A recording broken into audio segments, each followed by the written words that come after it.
ज्या गोष्टीचा आपल्यासोबत काही कन्सर्न नसतो त्या गोष्टी कोणासोबतच कधी करायच्या नसतात.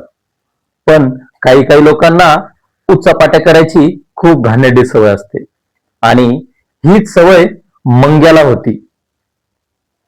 मंग्याला हा त्याचा स्वभाव खूप भारी पडला.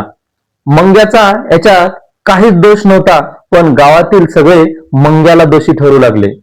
मंग्यानं काहीच केलं नव्हतं, पण जे काही करायचं होतं आणि जे काही घडलं होतं ते शापित असलेल्या कुलधरा गावामध्ये घडलं.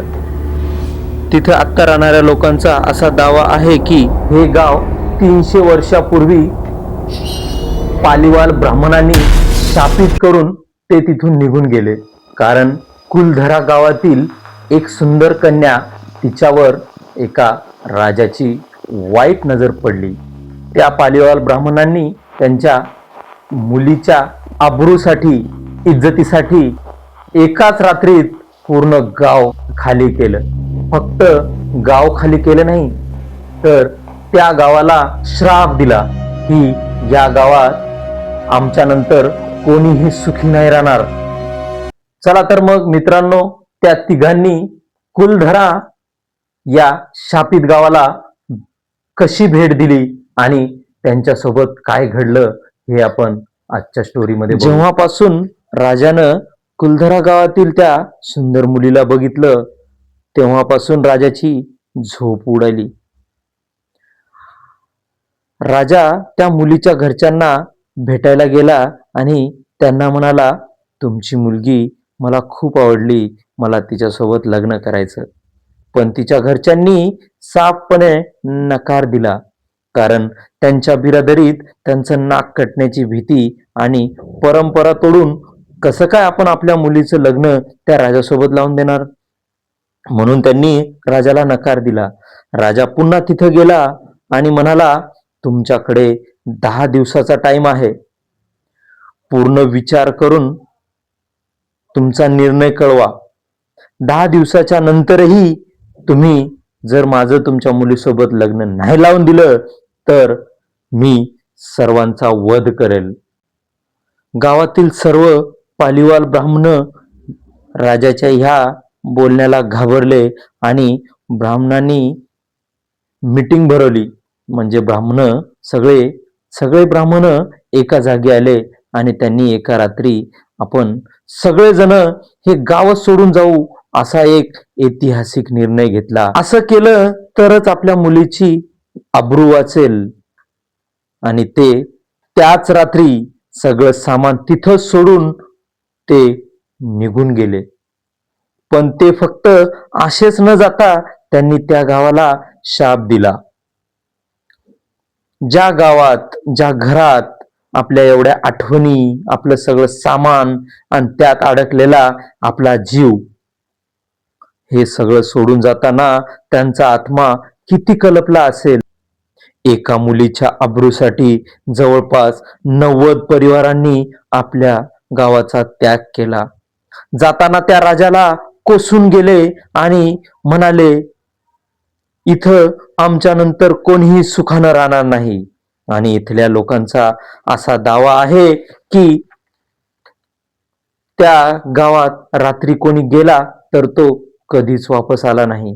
काही लोकांनी रात्री तिथं कॅमेराच फिट करून ठेवले, पण ते पण ब्लास्ट झाले. काही लोकांनी तिथं असणारे सुशोभित दगड, माती त्यांच्या घरी आणले, त्यांचं आयुष्य बर्बाद झालं. आणि तेव्हापासून आजपर्यंत रात्री कोणी तिथं जात नाही. पण हे तिघं म्हणाले की आम्ही लोकांच्या बोलण्यावर विश्वास ठेवत नाही, काही वैज्ञानिक पुरावा असेल तर सांगा.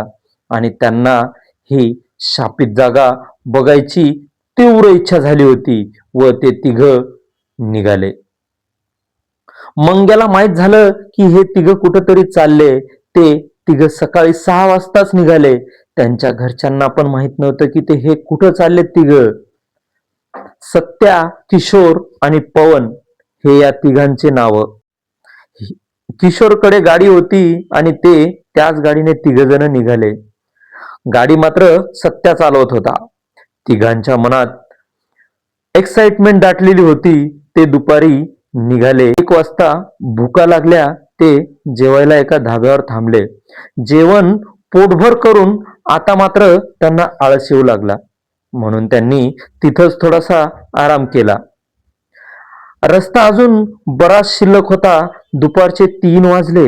सत्या म्हणाला, जरा झोपू आपण, कारण आता गेल्यावर आपल्याला रात्रच होईल आणि रात्री कुलधरा तर बंद होणार.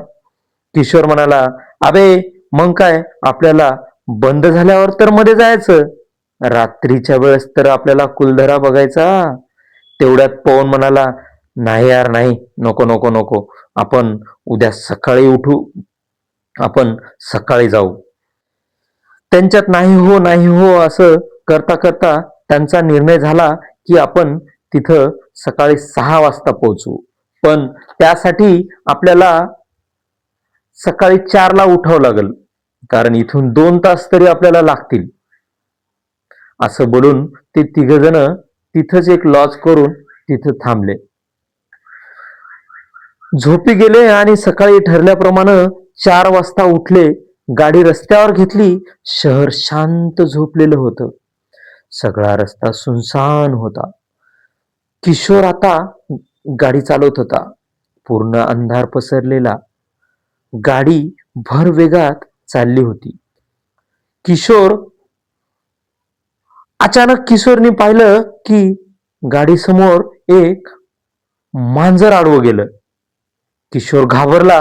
त्यानं त्या दोघांना सांगितलं, अबे गाडीच्या समोरून मांजर गेलं आणि मांजराने रस्ता काटला म्हणजे काहीतरी अशुभ घडते. पण सत्या म्हणाला, अबे तसं काय नसते, चला, अशा गोष्टीवर मी विश्वास ठेवत नाही, आणि निघाले. ते तिघ अजून निघाले. मात्र किशोर आता घाबरलेला होता. तो आधीच्या स्पीडनं जसा गाडी चालू लागला तसा नव्हता. आता गाडी हळू चालवत होता. समोर काळाभोर अंधार. किशोरची नजर बाहेर रोडच्या कडेला गेली.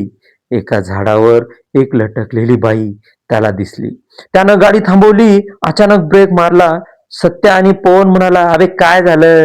ते म्हणाला, अबे अबे अबे, झाडावर एक बाई मला दिसली. पण त्या दोघांनी त्याच्यावर विश्वास नाही ठेवला आणि ते दोघं त्याच्यावर हसले आणि म्हणाले, पागल झालं हे, तू मागं बस, मी गाडी चालवतो. असं बोलून पवननं गाडी हाती घेतली आणि पवननी स्पीड वाढवली आणि एकदाचे कुलधरा गावात पोहोचले. पण त्यांना पोहोचायला 7 वाजले होते. पण अजून एंट्री गेट उघडलाच नव्हता. गाडी पार्क वगैरे करून ते तिघं गेट उघडण्याची बेसब्रीनं वाट बघत होते. वाट बघून बघून जसंही गेटचं तिकीट काउंटर ओपन झालं, ते तिघं घाईघाईमध्ये घुसले. त्या तिघांशिवाय तिथं अजून कोणीच नव्हतं. ते तिघं फिरू लागले. आवाज मोठमोठ्याने करू लागले. त्यांना मजा येऊ लागली. पण तेवढ्यात किशोरचा चिरकण्याचा आवाज आला. सत्याला आणि पवनला वाटलं किशोर मजाक करायला, पण त्यांना काय माहित की किशोर खरंच ओरडला. किशोरला आपण शेवटचं बघतो हे त्यांना माहित नव्हतं. सत्या ओरडला, कशाला मजाक करायला बे, ये बाहेर. पवन एका भीतीच्या कोपऱ्यामध्ये गेला. त्याला तिथं किशोर दिसला. तो तिथं गेल्यावर किशोर अजून गायब झाला. पवनला मात्र आता भीती वाटायला लागली. ते दोघं किशोरला शोधू लागले, पण किशोर कुठंच भेटत नव्हता. पण किशोर कुठंच भेटला नाही. ते दोघं वेड्यासारखं इकडून तिकडं पळू लागले. अचानक किशोर एका झाडावर लटकलेला दिसला. झाडावरून खाली घेण्यासाठी ते दोघं झाडावर गेले. झाडावर एक बाई दिसली. दोघंही झाडावरून खाली पडले आणि बेहोश झाले. इकडे त्याच्या गावामध्ये त्या तिघांना त्याच्या घरचे शोधू लागले आणि मंग्या सगळ्या गावात सांगू लागलं की हे तिघजण सकाळी 6 वाजता गेले. मला त्यांचा प्लॅन माहित आहे. ते चोरी करायला गेले. असं मंग्या सगळ्या गावानं बोंबाटा करत होता. पण मंग्याचा आणि त्या तिघांचा काहीच संबंध नव्हता. त्या घरच्या त्या तिघांच्या घरच्यांनी पोलीस कंप्लेंट केली. पोलीस आले आणि सगळे गाववाल्यांनी मंग्याला दोषी ठरवलं, कारण मंग्याच म्हणत होता की ते चोरी करायला गेले म्हणून. मंग्याला पोलिसांनी धरलं. मंग्या ओरडत होता, मला माफ करा साहेब, मी खोटं बोललो, मला खरंच त्या तिघाबद्दल काहीही माहिती नाही. मंग्याला एक रात्र कस्टडीत ठेवलं. उद्या सकाळी सत्या व पवन कुलधाऱ्यामधून कसे गावी परत आले ते त्यांना माहित. ते गावात आले.